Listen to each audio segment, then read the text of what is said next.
It has been 1,000 years from the time of your very first adventure. And this will be the very last adventure in the Adventure Path Crawl. Let's see.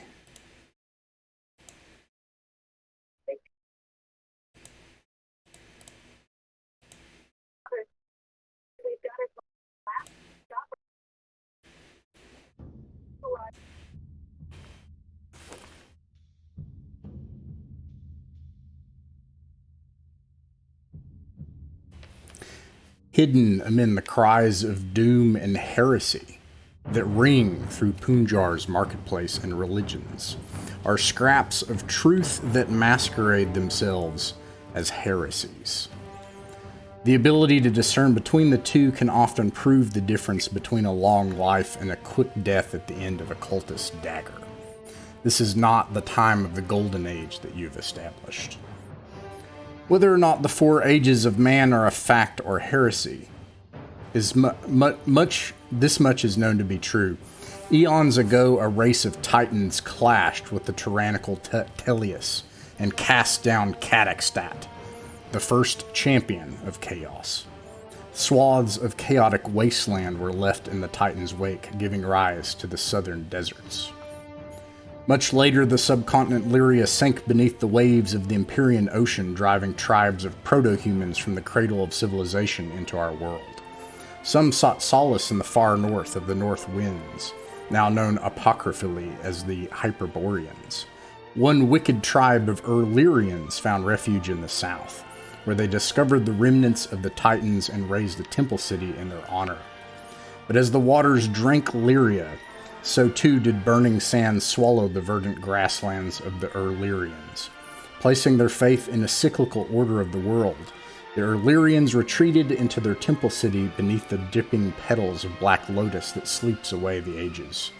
After untold epochs, the Illyrians awoke to find their once mighty temple city fallen into ruin, and having a great hatred of what mankind had become in their stead. Of the scores of temples raised in honor of the titans of old, the last structure in this place is the House of Cadakstat.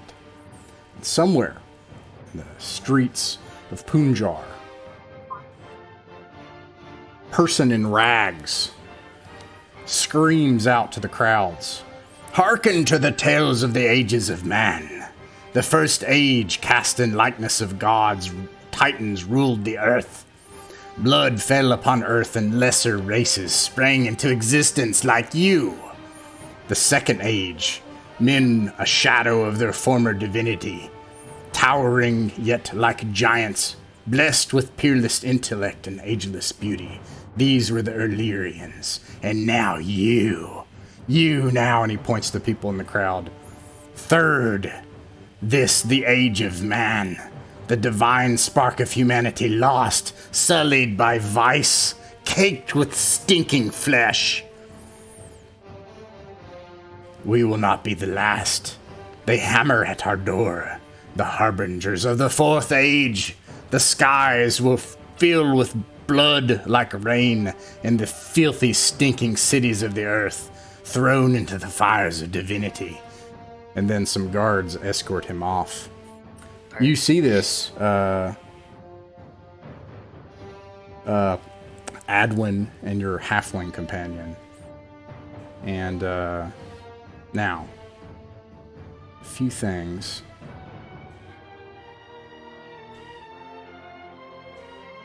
Mm-hmm.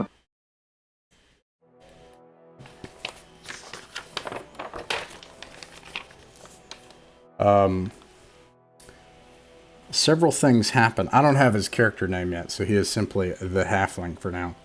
And Adwin, you have kept the ancient ways alive across centuries. You are some of the last to keep the old ways of the hero gods of the beginning of the age. Here are some things that you notice.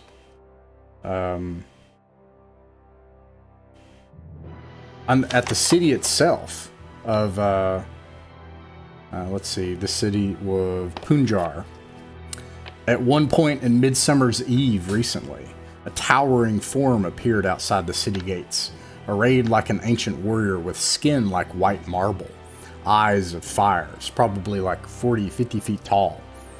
It stomped its way to the outside of the city gates, and then it stood motionless atop a hill waiting.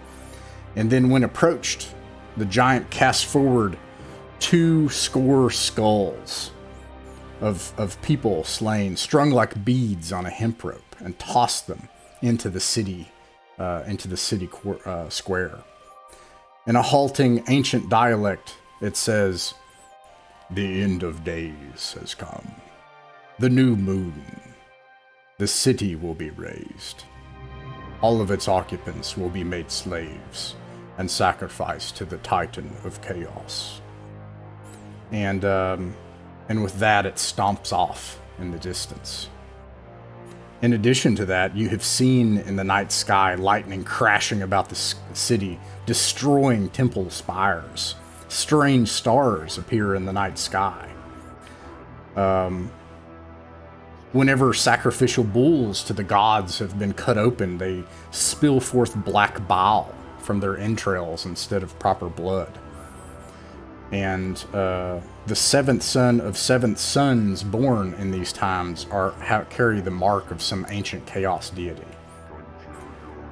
These omens build and build over a period of 3 months. Then a comet streaks over the horizon, marking the path of Los Stelos. The time of your prophecy has come. You know that you must awaken the ancient hero gods.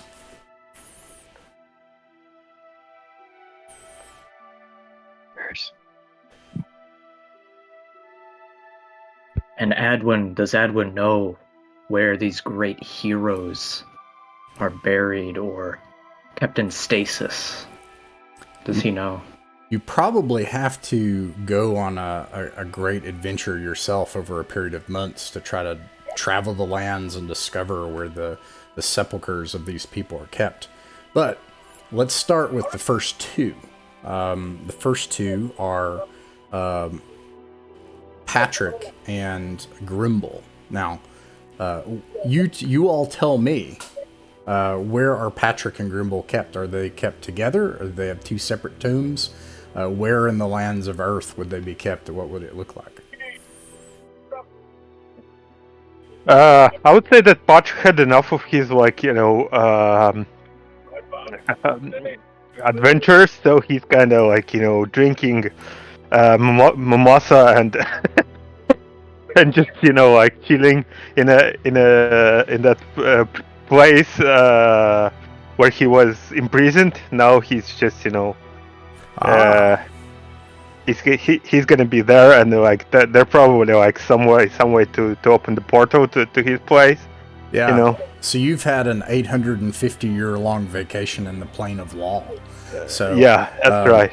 Nice. So Adwin and the halfling then have to find a way to enter the very upper planes of existence themselves, until finally you find the chamber of the Scions of Law, where a great floating crystal floats over an endless field of verdant purple grass in a place of shining light.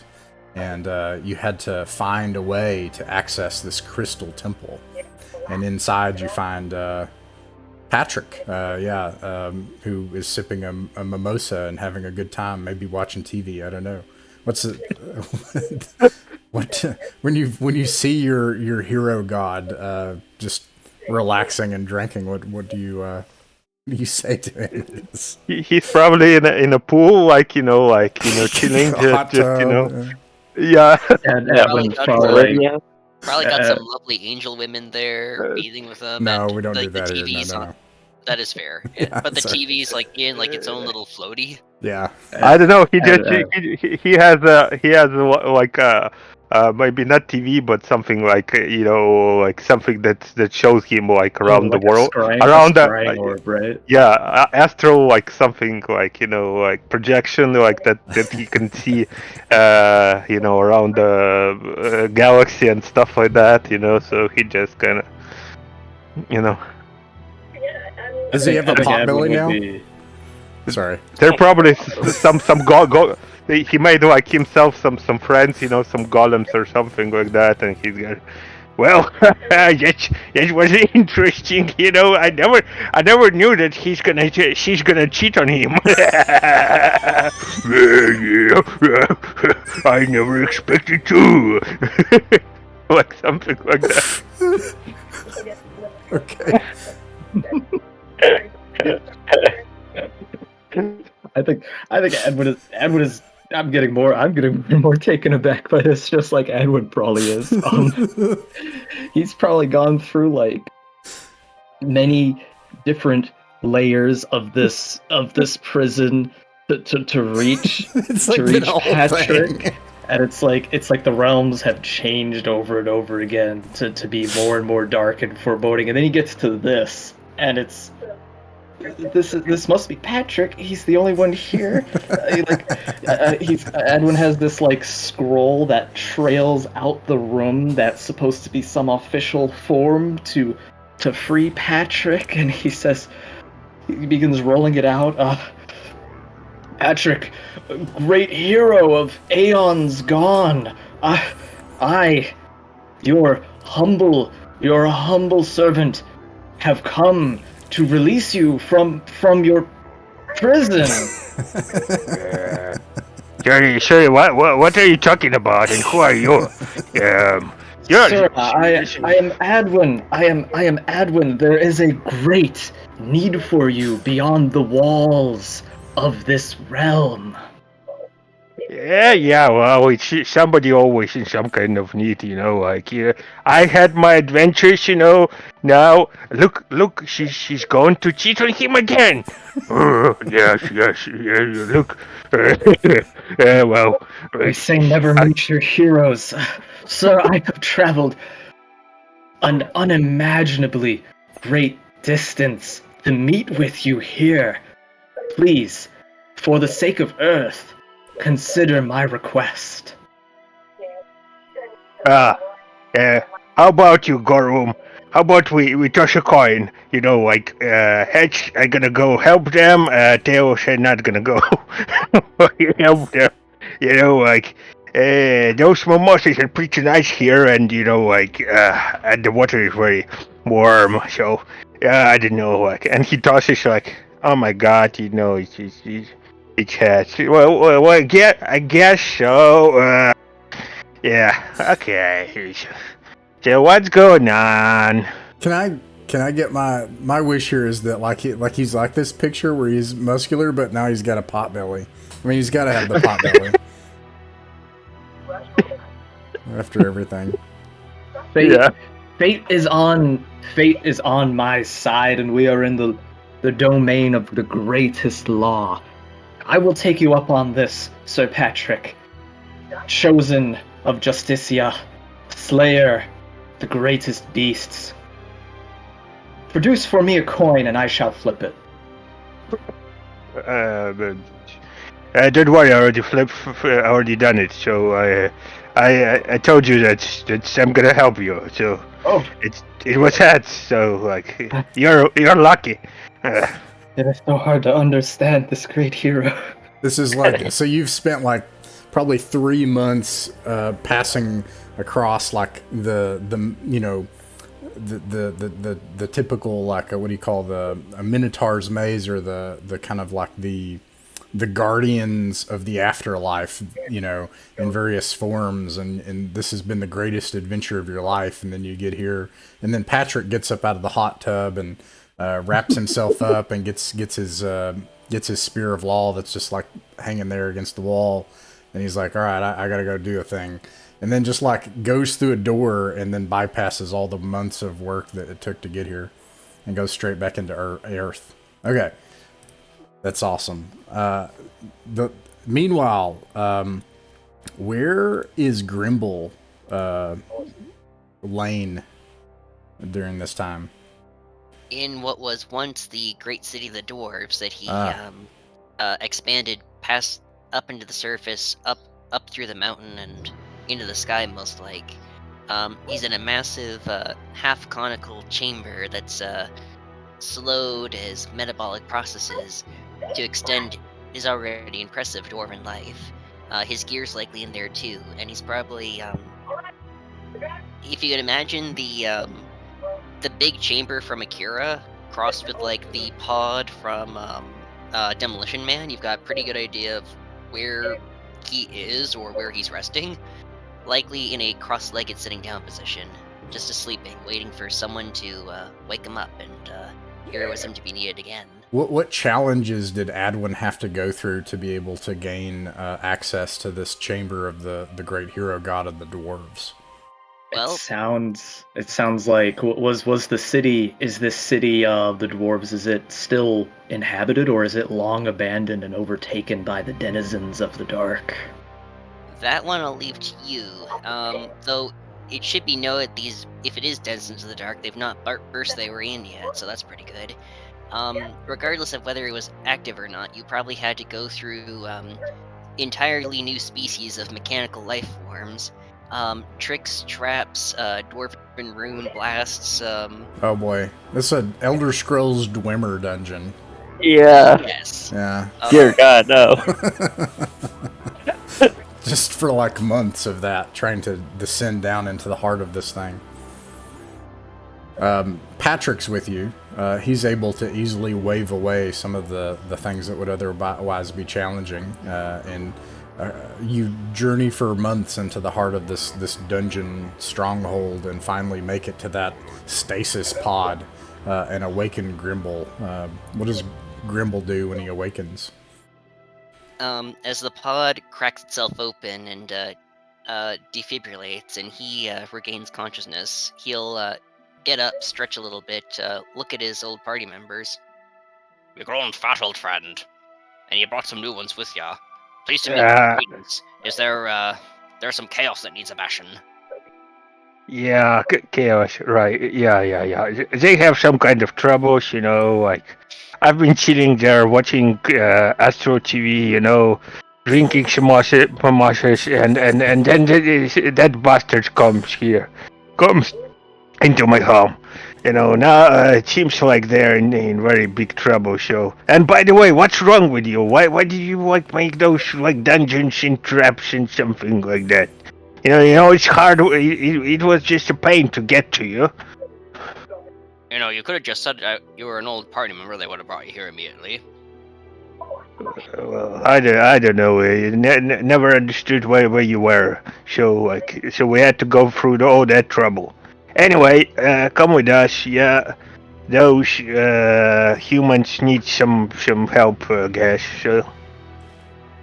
By the way, I'll go brush my teeth first. My mouth feels like a camel died in it. And Grimble will go and clean himself off, as much can be expected from a dwarf, arm and outfit himself, and trail behind the others. Okay, this is several more months, and in the intervening time of the months as you travel together and gather Grimble and Patrick, you know, in the hopes of stopping what's happening, many of the major cities of Aerth, long decayed anyways from when you established your golden age long ago, they have fallen, and the nobles send out pleas, desperate pleas to the surviving cities and villages for aid, as armies of beautiful giants are devouring and destroying the cities and tearing people apart in a swath of destruction. Mad crones and prophets cry out about the end times and all the different cities as this bloodshed happens. In that time, you discover, you gain enough information of the marks that are appearing on the seventh son of the seventh sons that are being born in this time, that it is a symbol of the first champion of chaos, known as Katakstat. And these symbols are appearing in places. And probably Patrick is able to determine that where this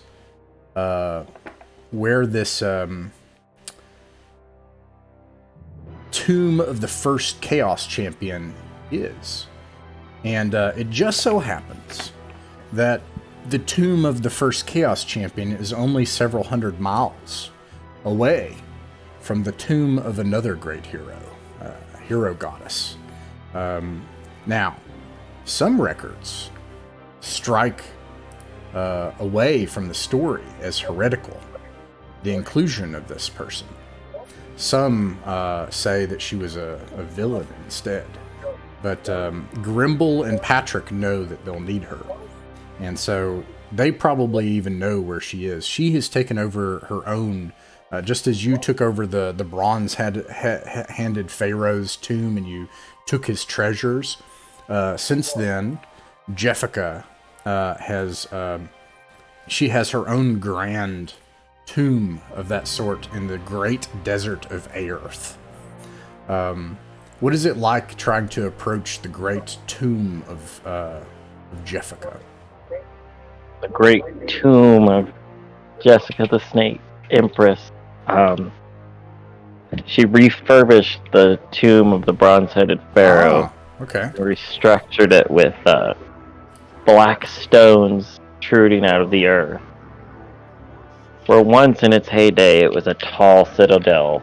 Now it's half buried by the sands, with depictions of snake warriors and priestesses, half destroyed by now, portrayed on the walls as they enter. The whole fortress itself hidden by an obstacle of a sheer sandstorm. The traps and trials that lay within include different traps of various challenges, such as quicksand or what am I trying to think? Like swinging pendulums and ball pits that just crush people and are triggered by their respective pressure plates. But where she rests is in the throne room of this pharaoh. And seeing, or what they see upon entering, is just this conglomerate of skeletons arrayed as if guarding the throne. And upon the throne lays the skeleton of Jeffica, the Snake Empress. Just sitting in wait, awaiting for any to come intrude upon her domain and seek judgment from her lord. And you probably Grimble and Patrick, the great golden age of technology that you brought about, is long ended, and there's nothing like the automated, I don't know what you have, like hover platforms or teleportation or magical tech that you can use. I think probably you had to, despite all the things that you'd built, you had to prepare for this desert the way anyone would and survive a trek through the desert on probably something really weird that is cobbled together from your times, like a cybernetic mutated dinosaur or something, and you just, like a Star Warsian kind of thing, and that's how you trek across the desert and make it to her. Jeffica, what do you say when you have your first audience in 800 years? Jeffica, sensing this great presence of law entering her clearly chaotic sanctum, whispers through the halls saying, "Who dares enter the domain of Azidahaka?" Hey, how's your cheech, you snake bitch, it's us. What would you think was entering the domain of Azidahaka?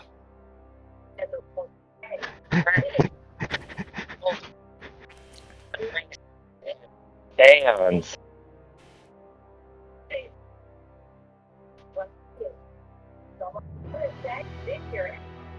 Sorry? It must be a great need indeed for the powers of chaos.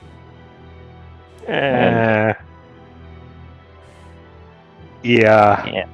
You see that the problem is like, after all we done for them, made sure that they're living as a bountiful, and they had all the things, and for them to live happily, they still managed to fucked it up. So we need to fix it, and there is like a chaos, like much more bigger threat than we used to encounter.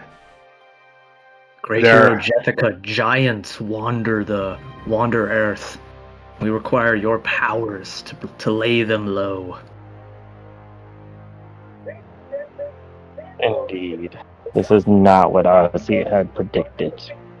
Where destruction, where the waste of destruction lay on his hands, the gift of creation lays in the hands of law soon afterwards. So I shall aid my old friends in this great dilemma. And as you see, a great sandstorm enters the throne room, and where sand hits bone, flesh and rusted metal become anew and regrow.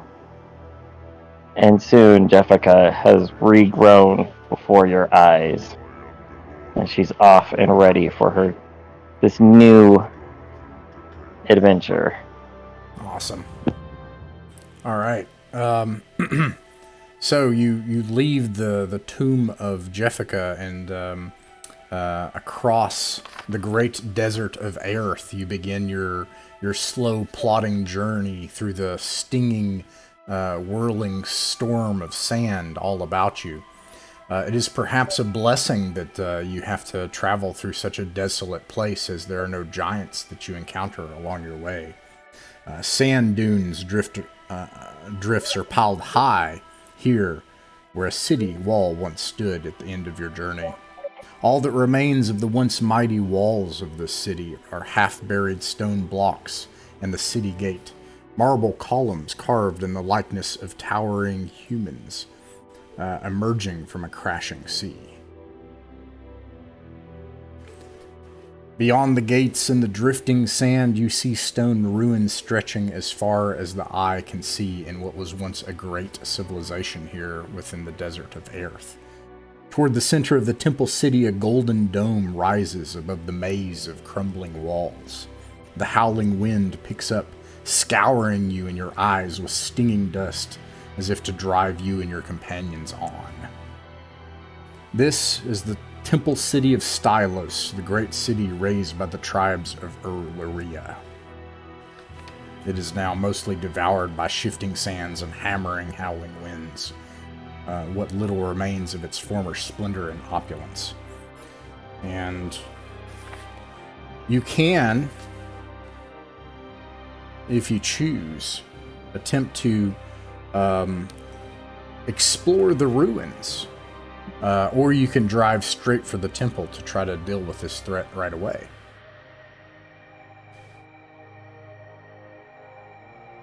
Yeah. How about we check? So what do you think, guys? Should we check like what's going on here? Or I say we should explore the ruins. See if there's any more information we can gather about this ancient city. Aye, the ruins. Adwin will desperately try to push the heroes directly on the path, but he knows that these adventurers are always seeking gold and glory. Let's check out the ruins. All right. So you take a day initially to search the ruins away from the city that you see going on here. Just to skip ahead, you see a war camp at the center where that dome is with the great temple, and there are hundreds upon hundreds of these giants that seem hewn from marble, these pure, beautiful-looking giant figures. Let's see, who has the worst luck stat? Has anybody got less than a 10? Has anybody got a negative? No, now, thank you. Oh, yes. Yes, I do. I have 9 luck. 9 luck. All right. Ooh. That's just a +0, right? Yeah. Okay. This is what you find. You search through the ruins, and you find in the day that you take. I would say this takes several days, actually. You find ruins, some as small as a single building, others as large as ruined city blocks tilted on their sides, sunken in the sand. Some stretching along buried causeways. You sense that there was once great technology that these people had as well. You evade some of these giant people that patrol in the ruins. And you find, because obviously you're searching for some clue, something that you can use. You find that in some of the buildings inside of a sunken dome itself that you descend down into, some mosaic of colored glass half hidden in the sand. This is pretty good. You got a good result. Let me make sure that I'm not doing this wrong.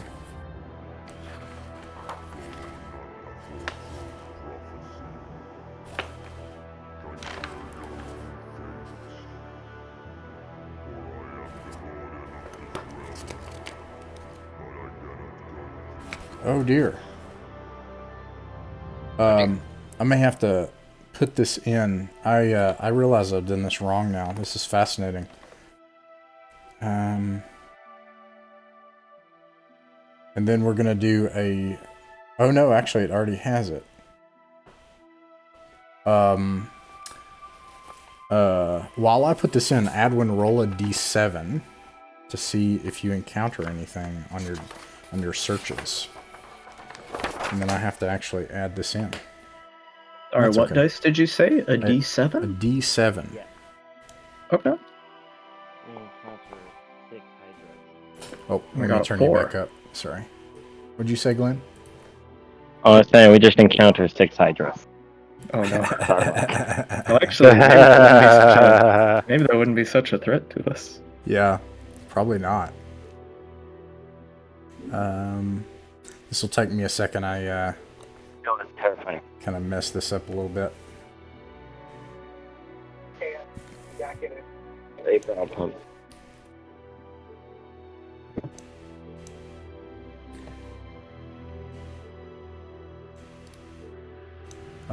These are images that you see, and I'm gonna put them in the VTT because I want to record it because I think it's super cool.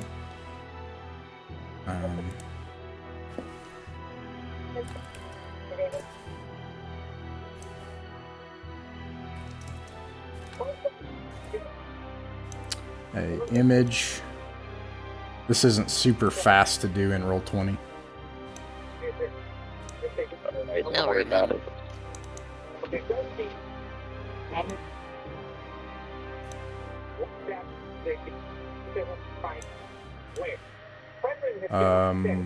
This is fine. I took a screenshot so it has like the tabs, but that you can still see it. I'm going to show it. Well, Does that show up for you all? Mm-hmm. it does. You should be able to click on the. Oh no! Don't look at that. Never mind. I messed I'm it not up. looking. Actually, while you're fixing that, might I use the washroom real quick? Yeah. Alright, be right back. Let's see here. Delete. Washroom? We're in the desert in an ancient city. Ancient City probably has old, decrepit, sand-filled washrooms, right? Man, I mean, you just turn on the faucet and a bunch of muddy sand just comes pouring out. Okay, maybe this will work this time.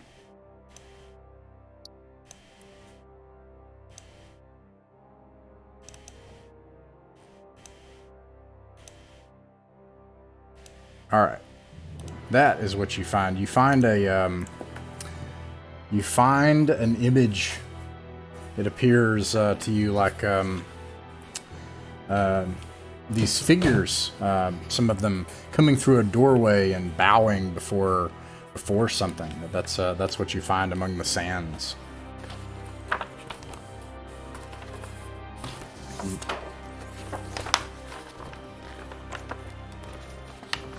Does it look like interpreting this, does it look like they are inside of that building that they're worshipping in, or do we interpret it to be on the outside?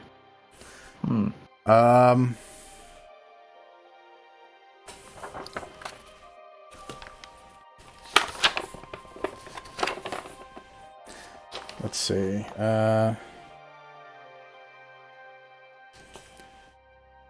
I don't know. So whatever you interpret from that is as good of a guess as mine. But it is related to some of the things about this temple. Now, inside the temple. well, I'm sorry, or I should say their civilization, which would indicate the temple you're going to. There's something about it that this will give you some kind of clue. Meanwhile, your roll, your D7, what did you get on that? Got 4. A 4. Okay. Nothing. You encounter nothing. So that takes a day. You don't have to worry about rations and stuff. You're like powerful wizards and things. You can summon food or whatever. But that takes one day. Would you like to explore for any more days? Explore more. What do you guys feel? I think it might be worth it to explore more if we'll find more clues, especially if this is Hey, I think unfair and dangerous. I mean, from the stories we heard from the halfling, and from what we can gather, this is like the ancient city we're supposed to go, so the more cautious we are, the better. I would say explore more. Yeah, let's see what we can find out more about that place. Yeah, it's Totally not like we have the fate of humanity resting on our shoulders or anything. Right. I mean, they've been like, they did it to themselves, to be fair, and look at this place, you leave it just for 100 years, just, relax, to go to your vacation, and then what happens to them? So they can, they're gonna survive another day, nothing gonna happen to them. All right. Let's see. He's at the washroom. Patrick, roll a D14 and a D7.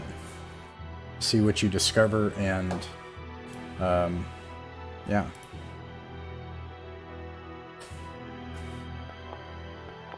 You got a 13. Okay, cool. And then what's your luck modifier? Luck modifier is 2.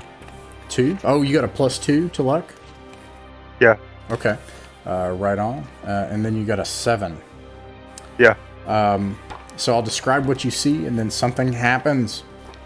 You find within the desert a trickle of clean, pure water dripping from the basin of a shattered fountain.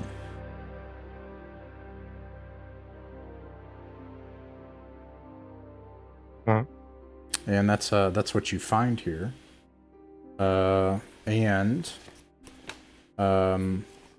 Actually, and I'll also give you this that you find. Oh, no. This one right here. What? Yeah, okay. You also find this image among the sands. Did it not show up? There we go. You do found in the sands too. And while that is happening, a meteor blazes across the sky, flaring brightly as the sun, striking the earth. And let me see where it strikes. What's his name? Sizzlack has returned. It strikes 4 miles away from you. Even from here, you can see a massive blast crater. The ground shakes and fire erupts. Giant chunks of motes of earth fly past you, nearly crushing you. Thank you for your patience. No problem. But you see this crater that's about a couple of miles away now, and otherwise, you see this thing in the sand, and you also see this trickle of clean, pure water.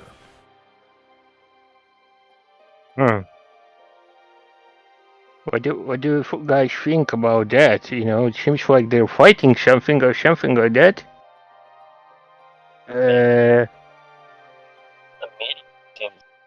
But like, also this trickle of water. But it's up to you. It's up to you, our lawful characters, to decide. Because Jessica herself is just ready to school these giants and what destruction really looks like. Say we dig in the sand, find out where that pure water's coming from. Good thinking. We'll do just that. You dig around in the sand and find that it connects to some strange mechanism. Patrick, you can tell that this, and as well as Jessica, that this water is pure and magical. The mechanism you don't understand, but something that's strange about it is it doesn't seem to connect with any source of living, running water. It seems to be creating it. Can I try like to figure out what that, you know? I have a spell about to find out what magic. You don't have to cast a spell necessarily. What is it that you want to know? So what kind of that water you have, does it have like any magical properties? You're certain that this water is clean and pure and magical. It has some sort of beneficial property in line with being like a clean, pure, magical water. What kind of property does it have? On that you could roll. Yeah. Detect magic if you want, or a different spell. Yeah, just give me a second, sorry. Yeah, no problem. Well, I will definitely have I'll have Adwin collect that water. I gave him a bunch of empty water and wineskins. Well, no a bunch kidding, of full really? water and wineskins. Yeah, four of them total at least. So all right, you fill up I guess I'll fill them up. Yeah, 4 of them with this. That's wild. Okay. I'll fill up one as well. Okay.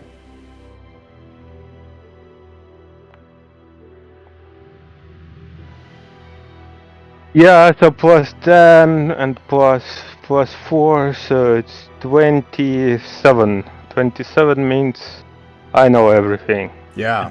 This is a magical... This creates holy water from the air. It's an ancient holy mechanism that does that. And this water will provide you D12 plus luck modifier hit points back. On a successful DC 15 will save, it will also remove any disapproval modifiers suffered by a cleric of law. If Jessica drinks this, she might have the opposite effect. It loses its potency after 1 hour. So you would have to explore from this point and then gather it, hoping you don't have an encounter. Or you'll have to go directly to the temple from here if you were to try to take this with you. Yeah, we're gonna like take it, like, you know, maybe there is some kind of pottery or something lying around. We're gonna take it and fill up that like jug or something like that. Well, that stuff. Two characters have containers. If you have any containers, you can dump out your water skins and everything else in between and fill it up with this if you want. It's very beneficial, except for Jessica. It will still heal you, Jessica, but you may gain disapproval if you fail your will save. So you said it only lasts an hour, is that correct? Yeah, so basically you would have to go directly to the adventure site and resolve the adventure. Or you'll have to explore from this point, come back and get this, then go and hope you don't have an encounter in the meantime, right? Okay. Whatever our plan lays out to be, guys, I think prior to entering the temple, whenever we decide to get around to it, we definitely should visit this spot and refill. And Ross, I actually have 3 oil flasks as well. Do you think that I could dump out 2 of them and Yeah, fill them up? Okay. Absolutely. I just expected Adwin to be a drunkard. I didn't think these would matter. It seems appointed by the gods. Interesting. All right. So what kind of effects? Again, it has. D12 plus luck modifier hit points regained, and on a successful will save, it removes any disapproval by a lawful cleric, or will add disapproval to a chaotic cleric. It lasts for an hour, and then it loses its potency.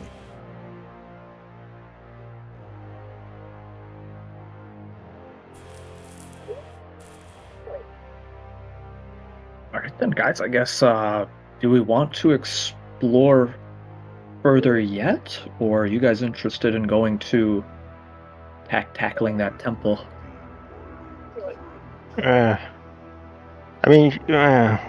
I guess so. Let's just get it done, and I want to see what Barbara gonna come up later, So. Yeah, we can go to the temple. Didn't we see a war camp earlier on? Yeah, that's at the temple itself. So you guys don't explore the crater. You don't check that out, and you don't explore. Oh no, let's actually explore the crater. Let's see what's going on in crater. Yeah. Now, I had a question. Go ahead. If you do that, you can use the water you've gathered, but only at the crater and back, right? And then it'll expire. So yeah, sure. The price is that there's a chance you could have an encounter going back, and then you lose the benefit of the water, or you'd have to go back to the water again. So So you want to explore the crater? Yeah. When the meteor came down, did it have any sort of like a colored trail from when it went in the atmosphere? Maybe we can identify something about it, like perhaps the material it's made of, because of the color that it burns up as in the atmosphere.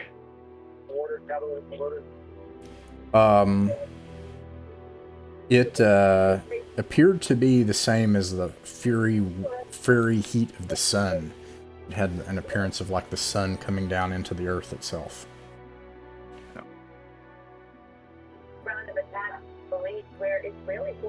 Okay. Always a good day.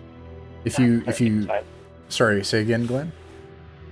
Oh, nothing. I was just saying that's always a good sign. Okay. So you travel to the crater. In that case, Jeffica, roll a D7 to see if you have an encounter. All right. I got a 2. A 2. You do not have an encounter. You make it. It takes a few miles in the sand to make it to the blast side of this massive crater. It's about 250 yards across and 50 yards deep. There is a place of onyx black stone in the very center of the crater. With a small object on it. As you approach the crater's blast site, you can see that the surrounding sand is melted into rough glass, and heat still rolls from the depths of it.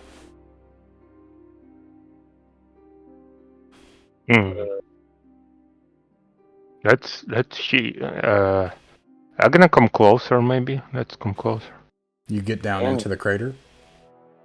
Yeah, let's go investigate the rock. Okay. Yeah. You scurry down, avoiding the places where the stone is turned into shards of red-hot glass, and other places where it's smoking, and pits of molten sand that have been melted.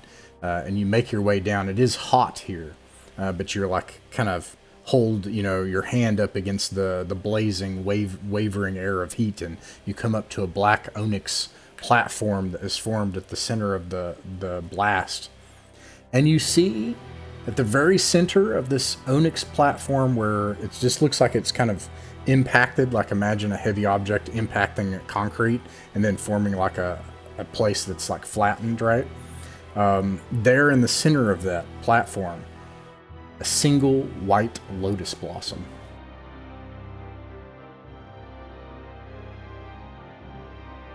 Oh. Okay. Well, it's definitely interesting. A gift from the gods? I think we saw this before. We did? Really? When? Maybe I think back on the Plains of Law? Or was that a decayed lotus flower, if I remember right? When the one that teleported us back to the Chaos Plane? Yeah. I think. I mean, it'd be easier. Let's investigate the lotus flower. Maybe I'm gonna try plucking it and seeing what happens. You pluck the flower. Yeah. All right. You pluck the blossom. You hold it up, and you see there's a filmy, oily residue, just a little bit on a couple of the petals, and one of the drops of oil of the residue from the blossom just drips, falls to the ground, splashes on the ground on the hot surface of the onyx platform. You're holding up the flower, and you wait for a second. No one says anything. Everything's quiet. You look around, and everybody's completely frozen. But you're able to move.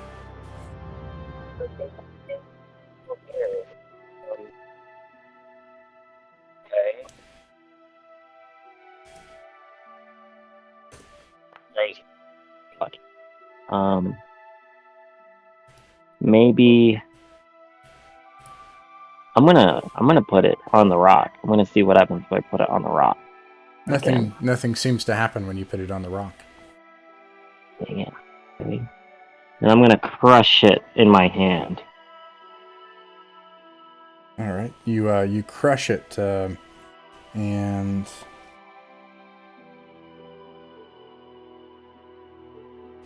nothing seems to happen.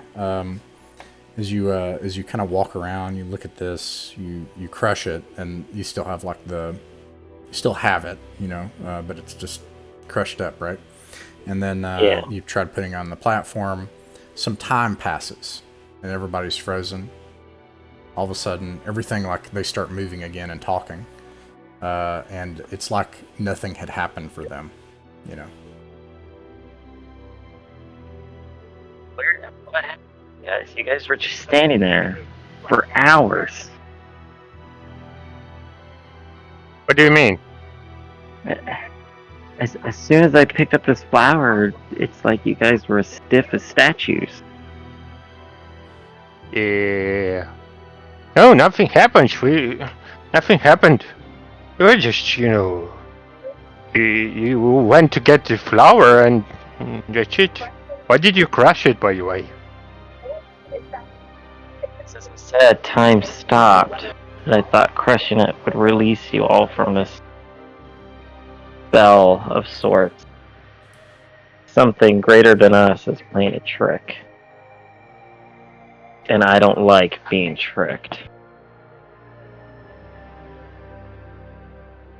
You think it was a trick and not divine providence from above? If it was, we would have some sort of message. This flower dripped oil, and as soon as the oil fell on the earth, you all stopped. And it seems as if no time changed for you all. Well, maybe it has some kind of magical properties. You never know. That's maybe the oil from this flower makes the time stop. Well, there's no more flower now, though, is there? There's the remains of the flower, which I'll keep with me in case we can use it somehow. The petals still have that oily residue. You think you could probably extract just a couple of more drops. Unfortunately, that's it, because you did crush it. Yeah, I'll try and... I guess as if we're gonna make our way back, I'll try and extract the oils from the petals. What do you put it in? I have... Yeah, I'm just gonna empty out one of my water skins and just put the extract in them. Okay. You have 2 drops of this, you think. Interesting. Maybe we can use it as a weapon. All right. Now, if you go directly back to the water and then gather all the water you can and then directly back to the temple, it'll be 2 encounter checks. Or you could go, to another area and search from where you are, but the water will no longer be useful. Or you could go get water and then explore more, We should refill the water and then make our way to the city. Yeah, let's do that. We build the skins and head to the temple. All right, Grimble, roll 2d7 and add your luck modifier to the result to each. Current or normal? Huh? Current luck score or just as regular luck score? Current luck score, yeah. Will be done. And a reminder, all of our luck we set to what it was, plus that 4. Ooh.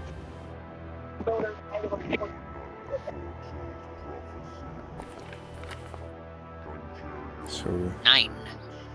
okay, so you got a 5 plus 1 is 6 and then a 4. A 6 and a 4, okay. Let's see. The 4 yields nothing, so this will just be your trip back, but on your way to the trickling fountain, the device, a spectral figure of a weeping woman, her rags limned with blue fire, appears atop a dune.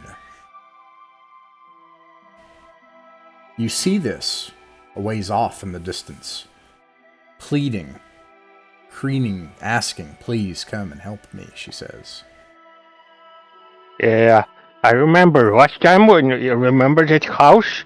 We had similar encounter. Be careful. I don't think she's anything good.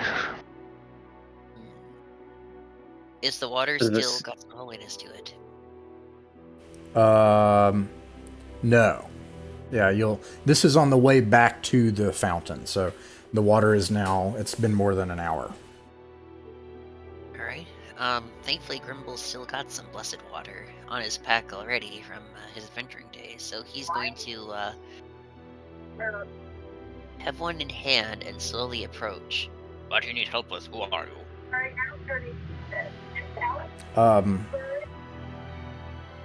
When you come closer, she has pleading eyes.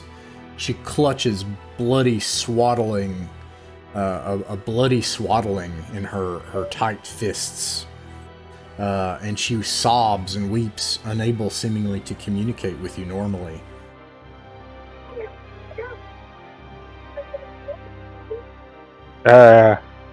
Could you just, just for a moment, please come down? We're here to see if we can help you.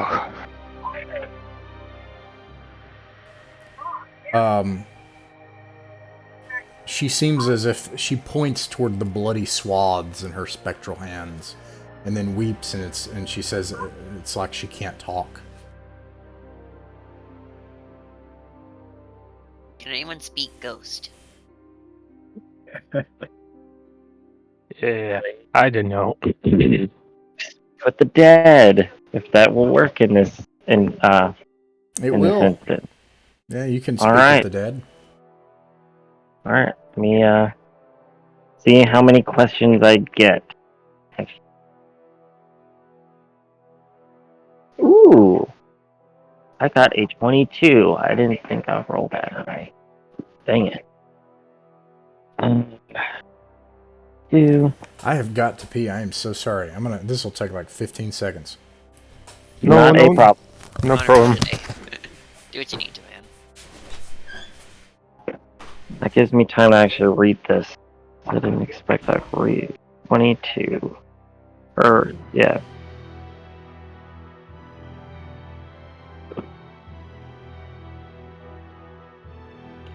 I can ask 3 questions of a creature dead up to 1 year, converse for up to 2 turns. Hmm.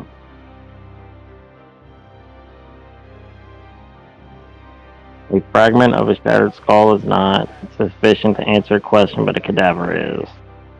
So the body must be largely intact.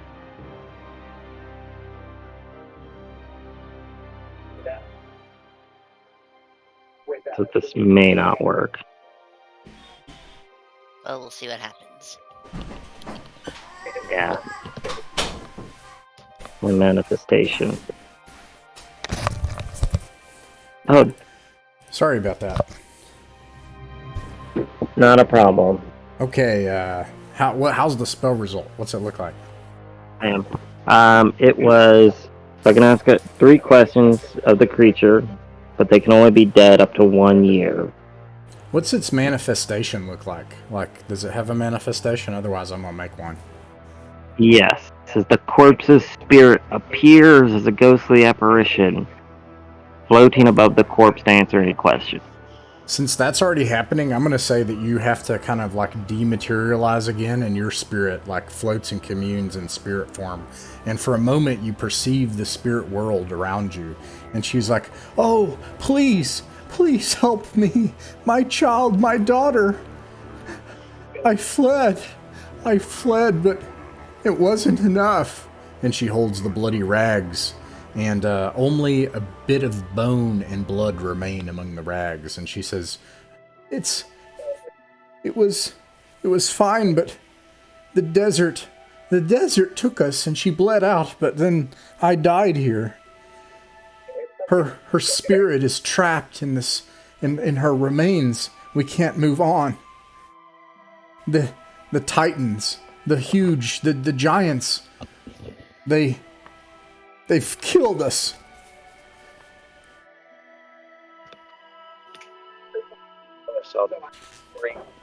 Spirit. Sorry, Where? Sorry, go ahead. Sorry, say it. No, I was saying, she was saying, I promised to free your child's spirit to the best of my abilities. Where did you flee from? The temple, and she points back in the direction of the temple. We were there, and then they started to rise from the earth and gather, and they drove out my town that was there. And so we fled here into the desert, but I think my daughter was already not going to make it. And then I died to the desert's thirst. I'm so sorry for your loss. I'll make sure to avenge you and your daughter. Do you know why the giants came? Can you say that question again? Yeah, this mic is messing up.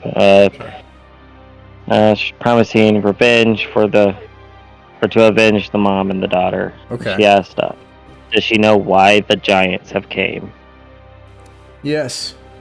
They are the sons of the second age, the last age of the heretical prophecy, the ones that everyone said was insane, but it seems to be true. They're a proto-human, something that was before us, a giant, marble-like beautiful humans that are 20 feet tall or more, and there are hundreds of them, and more are being made by the moment. They want to usher in the fourth age by summoning a chaos titan that will devour the earth so that the entire earth could be destroyed, and then the titans of law could then arise anew and restart the epoch of humankind.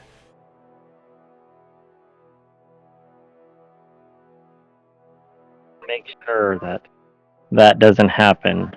My last question for you is, do you know what lies within the temple? I do. I can show you. And she takes a bony finger, and you all see this while these spirits are communing. You see her bony finger in spectral form draw a map of the entire first level in the sand. And I will give that to you all. And where I do not, I'll tell you in advance any room you're going into, what the room is like. Let me see here.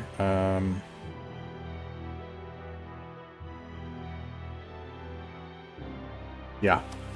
And that is your third question. She says, "Please free the spirit of my child. and then her spirit disappears. You return to your body, and the only thing left are bloody rags in the sand. But a sad end.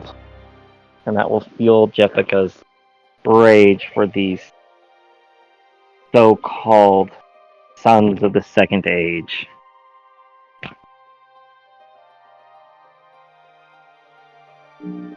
Looks like we've got a little detour to take care of. Yes. So, what happened? Did we hear everything? Like what they were talking about? No, you couldn't hear him talk. You just saw these spirits like standing and waving in space, and then her holding the rags, and then finally that one disappeared. The rags fell to the ground, and then the spirit went back into Jessica. That's what you all saw. Mm. So what was going on with that ghost? She was a spirit of a city of people long gone, and she assisted us by drawing a map of the first area in the temple, so we may seek revenge for all that those giants, for the people of all those giants have killed.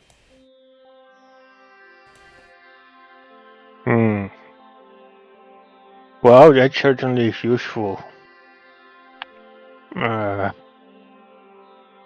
Maybe we should go to the temple and just be done with it.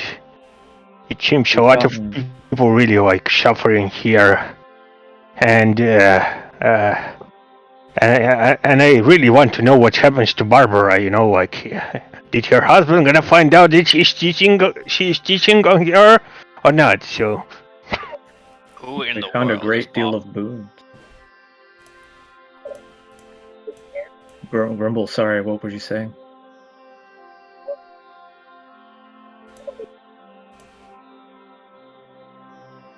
What were you saying, Tanner? He was asking who Martha was. Oh, yeah. What Martha? Barbara. Barbara, thank you. Oh, that's just I'm watching this. It's my Astro TV. I'm watching this woman that's cheating on her husband. Well, you have to pass the time. Somehow. So. Aye. There is this world, and she's she's some kind of weird creature, and her husband, anyway, she's cheating on him. So You're walking back to the place with the water, and Patrick's just telling you about his favorite alien soap opera the whole time. Yes. And Cole is very deeply regretting asking who this woman was. It's only on season 5 after 850 years.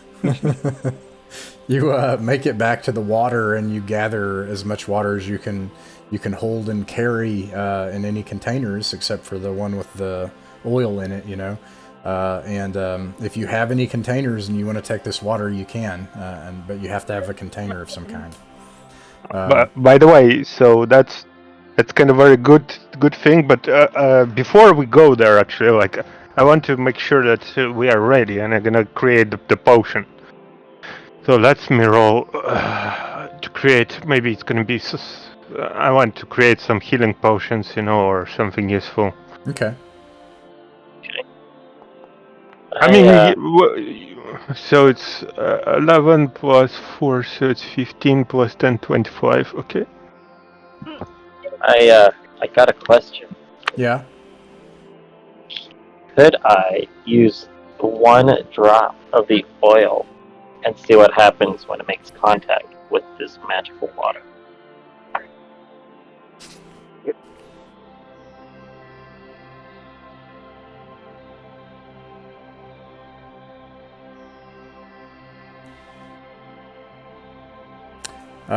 You could try to do that. Okay. And I will definitely try that.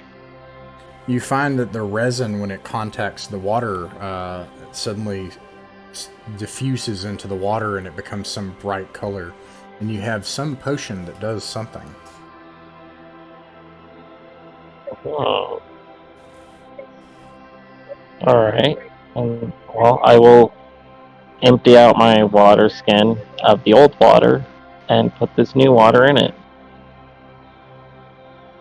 Okay.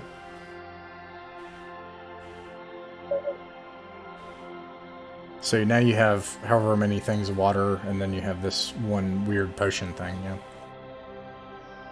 Okay.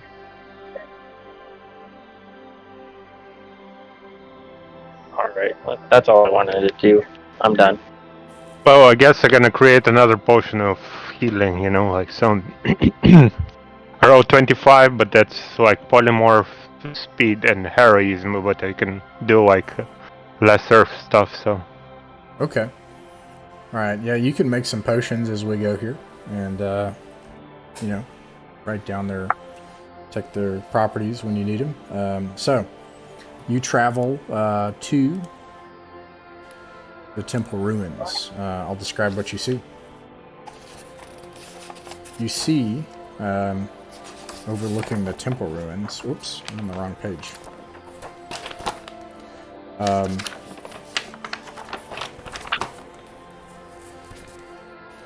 A sea of crude, dusty tents scattered through the fallen ruins, propped up against crumbling walls, anchored by stone blocks, blackened from the soot of dung fires. Scores, hundreds upon hundreds of enormous men, 10, 20 feet tall in height, squat among the tent city, hiding from the searing heat of the day. The tents seem arrayed around the central golden dome, a grim army standing between you and the temple of Kazakhstan.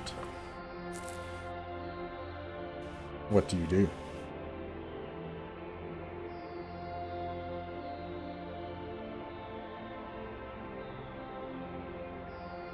There are hundreds of these things. We've not fought any either, so we don't know the capabilities of even a singular one. You've seen it. Now, I will say that, Adwin, you have seen handfuls of them at a time destroy entire human armies.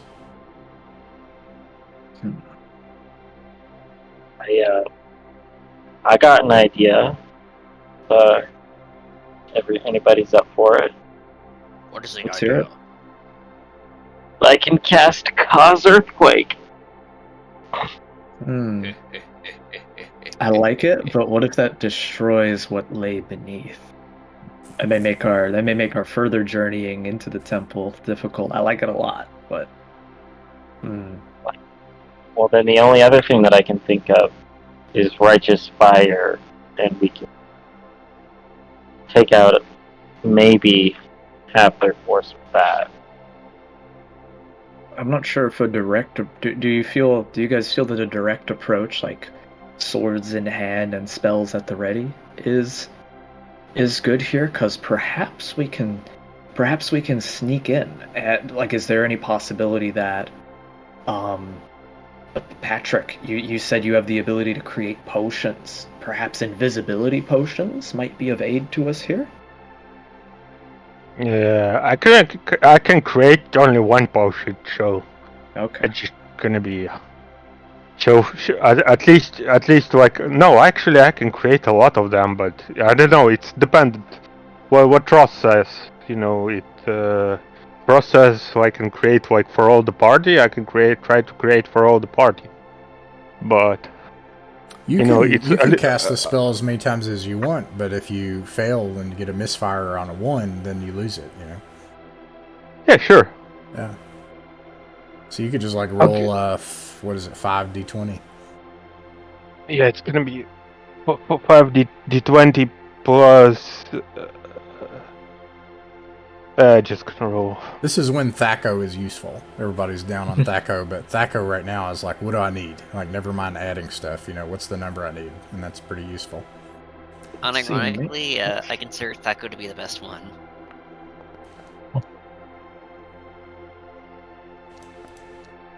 Yeah, we could be invisible, we could... Honestly... Like, what is the target number for a 20, 27 or higher, it appears. So, yeah, just a second, yeah. I'm gonna roll. How many of us here? 4? Yeah? 5 people. Yeah, 5 people. Does Wait. each one only create one use of it?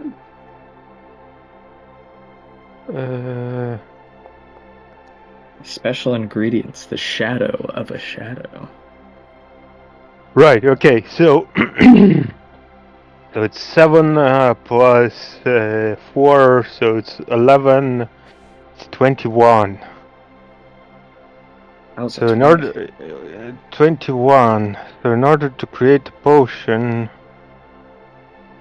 invisible potion, it's gonna be wait. What's your Oh, intelligence bonus? it Because we just it's need your intelligence plus your level. yeah, I know. Invisibility, so it needs to be 27 at least. Okay, Well, yeah. so Well, I'm saying the target number on the dice. It's really easy to figure out.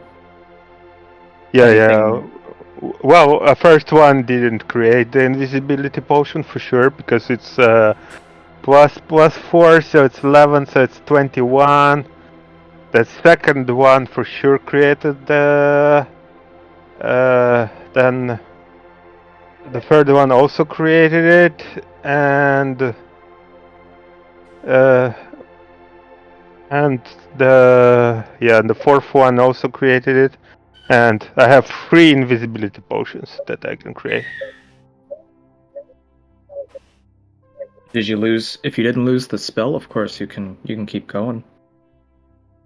I mean, yeah, I didn't lose the spell. Or wait.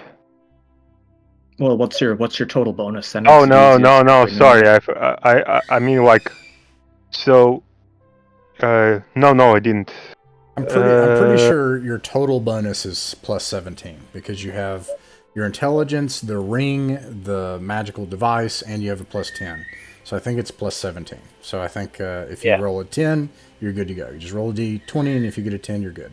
I'm pretty sure that's the case. I never failed with all the bonuses basically. Yeah, so you can only fail on a 1, and a Yeah, 10 or higher is what we need. so yeah, I create like 3 invisibility potions. Do you want to just keep rolling d20s until you get what you need, or a 1? I mean, I can if no, that's if you don't mind. yeah, you could do it. I mean, yeah. Yeah, okay. Yeah, it's up to you. I mean, if this plan fails, there's always It's only, destroying those I between mean, us it and the doesn't temple. have any other unique requirements, right? Like you can just do this spell, right? It doesn't have something that says, you need to do this or that or whatever to cast the spell. wait. It says it takes hours to cast, and it does need the necessary equipment. But if we're high enough level to like conjure the equipment, I don't know how you want to deal with that. Oh no, sorry, just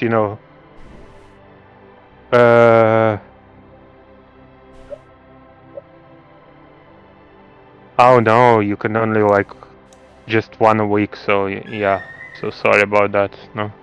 Okay, so that plans out. No, I can't. All right. I forgot to read it. No, That's just all right. only once.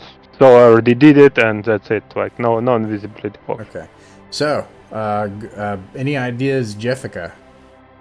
The earthquake. What's the maximum effect of the earthquake, and what's the plan? Like, what are you trying to accomplish with the earthquake? You're right, because sometimes a spell can do different things, So, Well, the maximum effect I'm aiming for is I can just wreak destruction upon a 3-mile radius. And I just want to destroy this army that's between us and the temple. If that was the scene that was portrayed. all right. Of Let's just look. this 100%. Let's see. Oh my god. I mean, how many of them? It's like 100. There are hundreds of these things. Oh, I think we should like I don't think it's wise to just like. So what? Well, you want to create basically an entrance, right? No, like her thing is she wants to bring the wrath of man on these giants. Yeah, but there's a lot of them. So I'll say that you can do it but I will give them a chance. So there's a couple things. The first thing is that you'll need to. You don't have to have the highest result. Is the good news. Okay.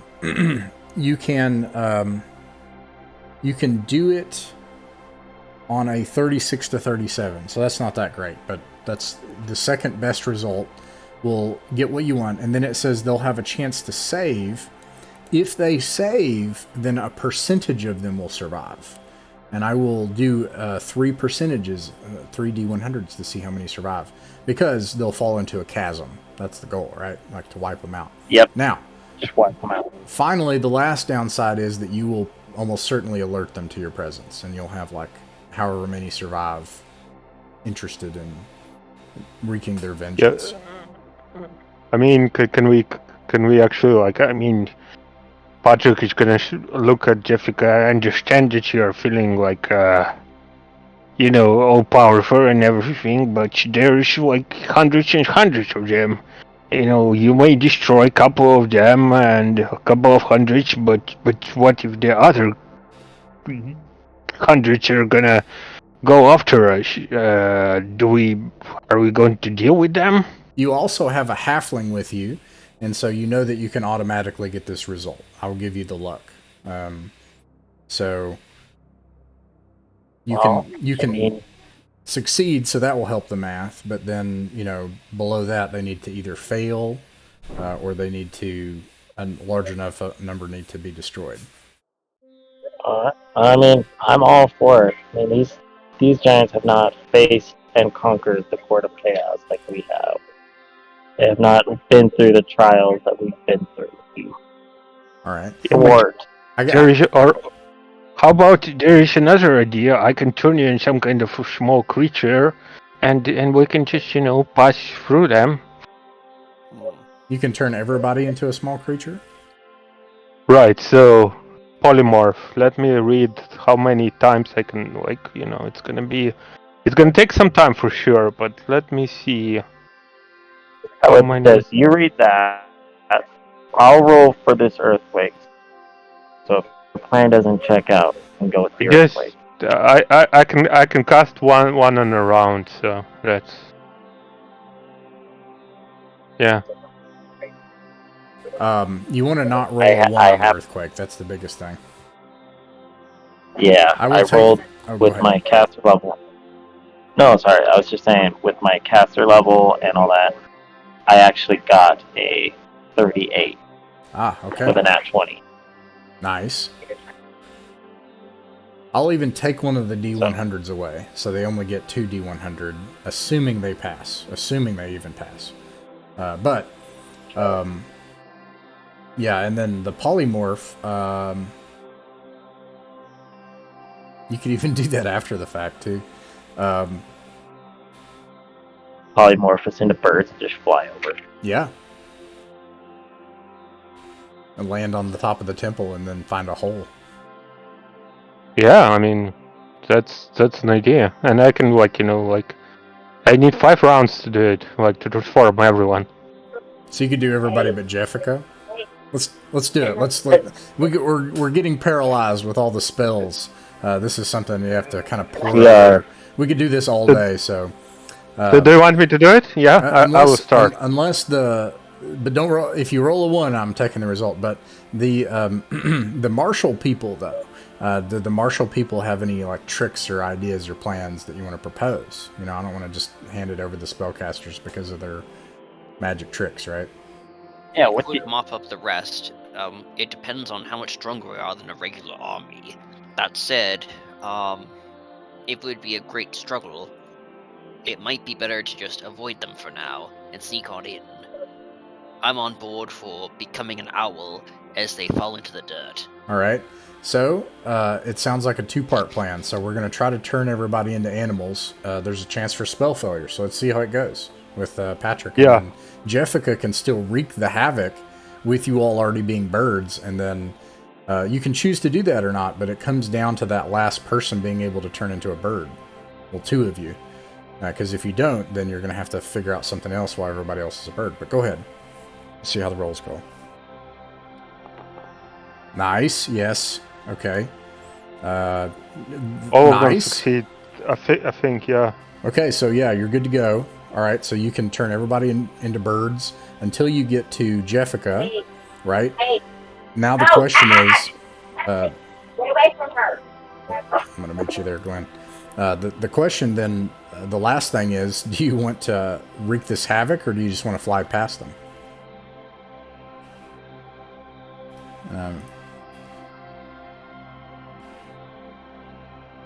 I mean, I want to wreak the havoc, and then we can fly past them. Right. Is what I'm saying. Right. Yeah, that's what I'm saying. Or you can just fly past.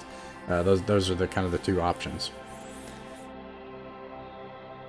So, do you want me to transform to the bird as well? Well, so we'll say that you turned, right, Grimble, Adwin, Halfling, they're birds now. Good to go. Yeah. You pick what kind of bird you want to be, too. So, you're all birds. Meanwhile, Patrick and Jeffica you're ready to turn Jeffica into a bird, but Jeffica can cause an earthquake that could swallow this whole army, cause a distraction, cause havoc, pull people in from outside of the temple, or it could just cause it could alert them, depending on how many it kills. So let's vote. 1, earthquake devastation. 2, the sneak past, bird time. Bird party or, the shaky shakes. All right. Patrick, it comes down to you. I mean, I think we should just, pass. I mean, can it choose both? I mean, like No, earthquake that's the plan. So so again, you're ready to go to cast this earthquake, and then after the earthquake, you're going to turn into birds anyways. Let's do it. I like it. The upside is that you could cause such a distraction. You could pull people out of the temple. It might even make things easier in there. They could start coming out like they're ready for battle. The downside is if you don't kill enough of them, then they're just on alert and they're like, "Oh my God, we're under attack," and then it could disadvantage you. So that's the positive negative for it. I'm for like that's 2 of them, like the birds and an earthquake. Let's do it. Let's make it fun. Yeah. Okay, that's even. So we're gonna flip a coin, and I'm gonna do it using the thing right here. Actually, Grimble, flip a coin. If you go to the dice pool over here at the top, you'll see a D2, and you want it'll be 1 or 2, and it'll be the Dice pool, dice pool.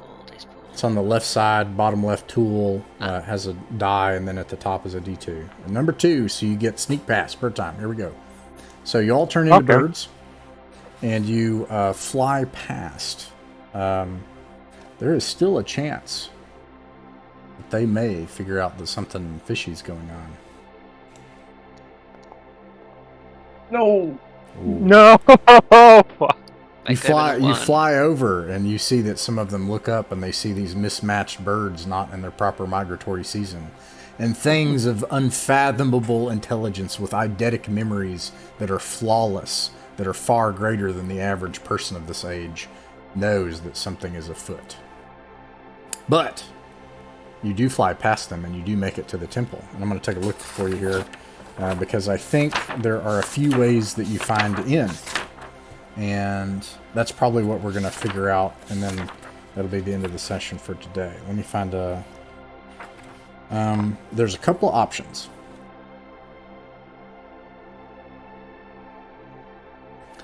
One option is a hole in the roof, I think.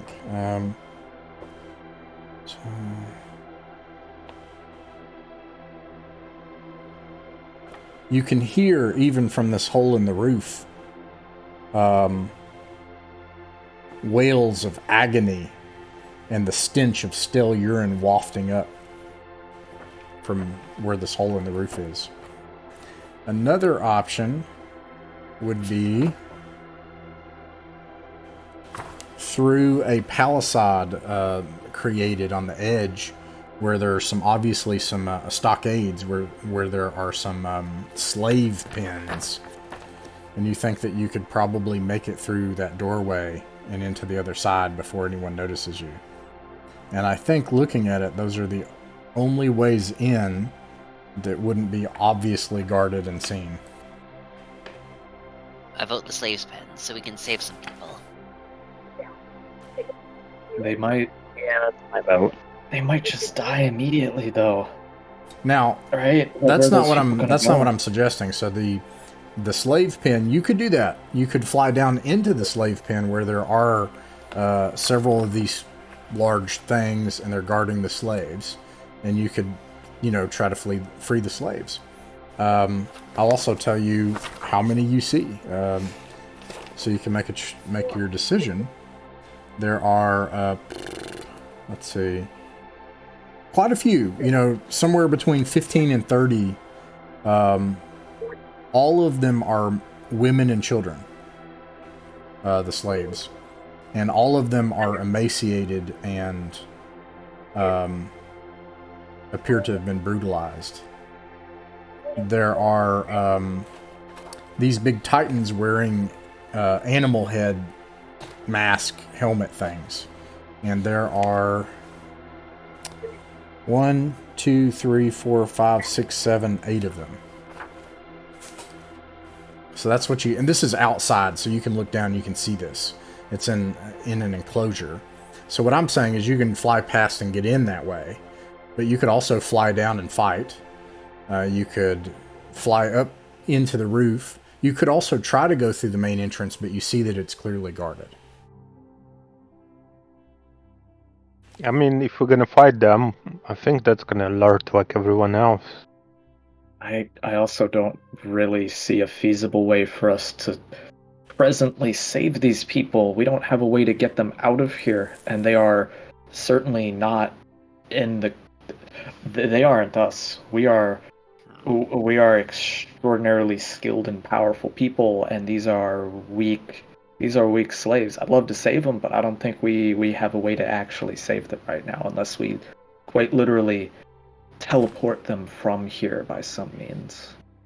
Well, unless we're able to do that, we'll have to go in another way and just save them on the way back. Wait. Don't we have that portal thingy? Still? One chime? Yeah. True. You do We have have a chime. that. Yeah. Do we know enough about the current lay of the land? I guess we could bring them back to one of your characters' tombs, right? And have them hide out there while we... No, it only goes to that place. The great swamp of Aerth. Now, It only goes by that being said, don't overly worry about logistics right now, right? Like, if the plan is to save them by getting them to the swamp, then they get there, and then that's a future problem. You're smart enough and powerful enough to work out details, assuming you survive. But if you could use the chime. That's a good point. Yeah, or I can turn them all into the rats or something like that.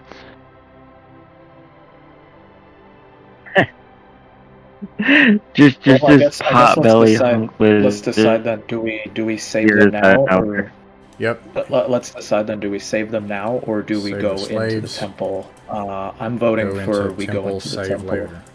All right, there you go. Okay, so there's 2 Yeah. for 2. Yeah, let's save them later. Okay. Yeah, because if we're gonna start fighting them, I mean, we're gonna alert all the other people like in the vicinity, so it's not gonna be if we're in the temple, let's say, and we alert all of the presence, which is bound to happen, we have a smaller enclosed space for them to fight us than out in the open. So, if it happens, we're at an advantage.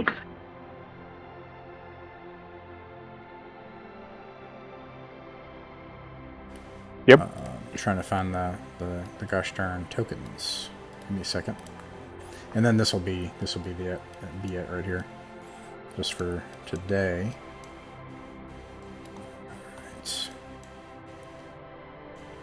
All right.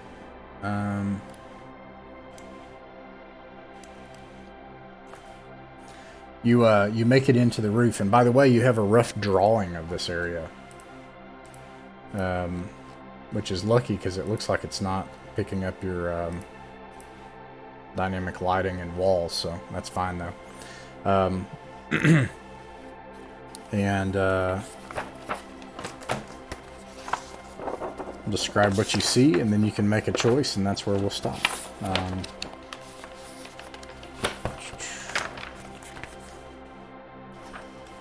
Alright.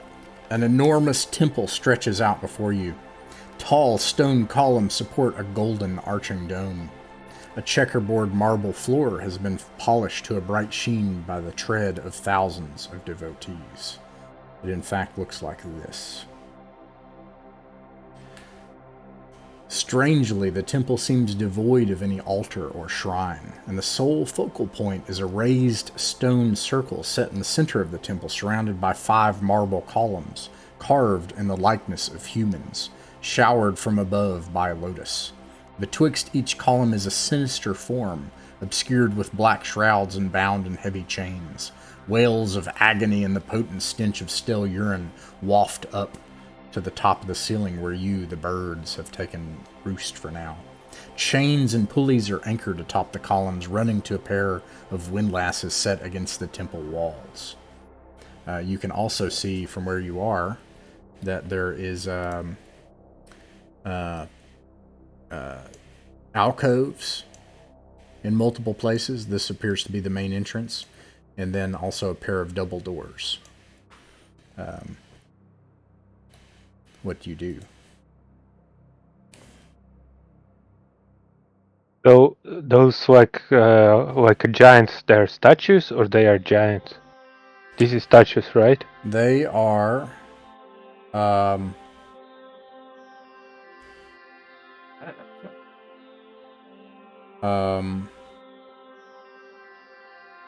they are statues for now.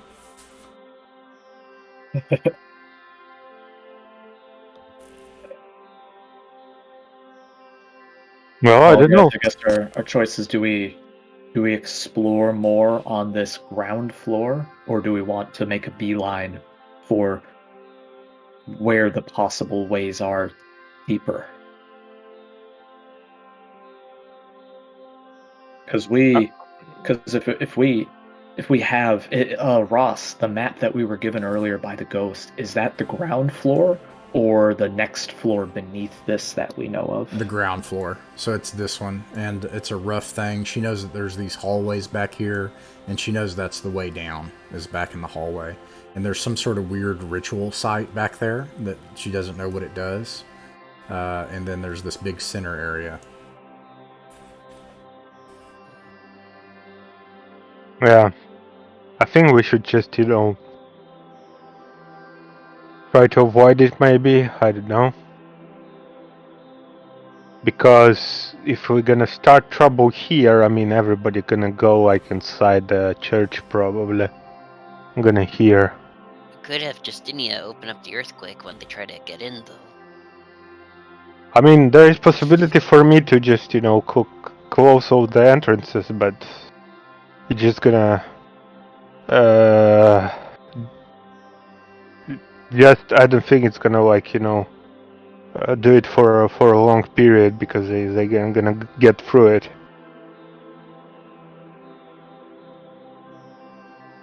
I cannot do the stones. It's gonna be a fungi, big mushrooms are gonna We're kind of appear. We're kind of already assuming ahead of time what that we're fighting them with the way you're looking at it there, though. We're not fighting. Are we fighting anything in here? Are we exploring in this upper chamber that we're in? Because there's that option. Or are we going down? Like, do we want to just go down and kind of begin the crawl on the floor below? What I think is, let's explore where we are, and then just make our way to the back halls where the ghost assumed leads downward. And we'll save the giants for later when the time comes. We'll worry about them later. Okay. So yeah, we'll be peeking around up on here. I guess we'll check out those alcoves, and then if we get the chance when we go deeper in, we'll take a look at that double door and whatever that ritual site is before we go down. Indeed. All right. If you're wanting to explore, you can't really see what's in these alcoves without flying down there. Also, how long does the spell last to be birds? Oh, 1 hour? Hours equal to his level, actually. Great. So All right. 10 hours. So if you wanted to see what was in the entrance, you'll have to fly down. In the alcoves, you'll have to fly down there. If you want to see the fine details of what's happening with these people chained to these statues, you'll have to fly down there. Or, and I don't know why it shows this, but this is not actually a passageway. I think that, I don't know what's up with that. The only other way out is through these double doors. And to see those details, you'll have to fly down there. Keep talking 1 sec. Which way do you go? I'm gonna rotate callers. Jeffica, you go first. I'm gonna say we explore the ritual site and these statues. Or these depictions, I mean. All right. Let's see here. Let's see if they do anything.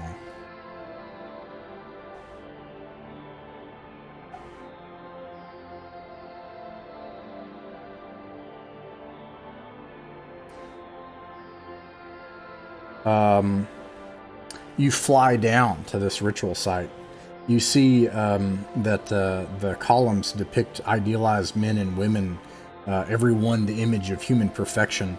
They seem to reach for the sky as if rising into divinity. The forms chained between the columns are male captives, each of them covered in a black silken shroud concealing their tortured, broken forms.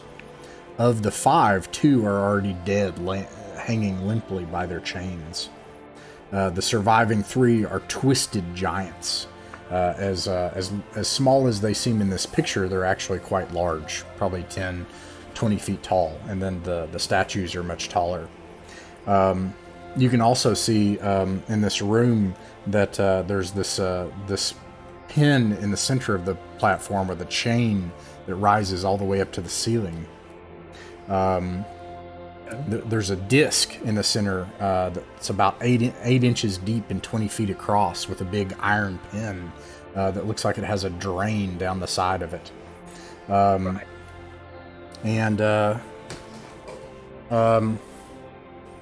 Let's see. As you fly down, a few things happen. There's 3 of them. There's a chance that they're going to get free. None of them are free. And then there's a chance that they're going to grab little birds that fly by. And I'll just go from top to bottom. But they got a 6, a 3, and a 2, so they fail. But they try to... as you come down, they're disturbed. And they erupt into howls. As their whatever thing they're doing is interrupted by these birds, and they as you come close, they swing their chains in an insane frenzy, trying to hammer you and grab you, but you fly past. The noise draws things from the entrance, and many of the second suns start to flood into the chamber.